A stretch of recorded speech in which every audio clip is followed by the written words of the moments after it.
धुळे तालुका पोलिसांची दमदार कामगिरी। अवघ्या 5 तासातच रस्ता लुटीचा गुन्हा उघड।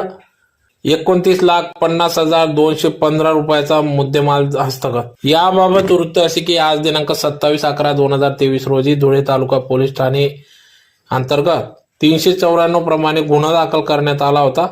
सदर याबाबत मोहम्मद इर्शाद कुरेशी वय 27 व्यवसाय ड्रायव्हर राहणारा अब्दालपूर तालुका सोराव जिल्हा जनपद प्रयागराज उत्तर प्रदेश हे रायपूर छत्तीसगड येथून सुरतकडे MS पाईप माल घेऊन जात असताना दिनांक 26/11/2023 रोजी रात्री 9:30 वाजेच्या सुमारास फागणे गावाच्या पुढे अंमनेर फाट्याजवळ महाराष्ट्र पासिंगची एक पांढऱ्या रंगाची गाडी 3 ते 4 अनोळखी इसमांनी कुरेशी यांची टाटा ट्रक क्रमांक CG 06 GD 1882 या ट्रकला ओव्हरटेक करून ट्रक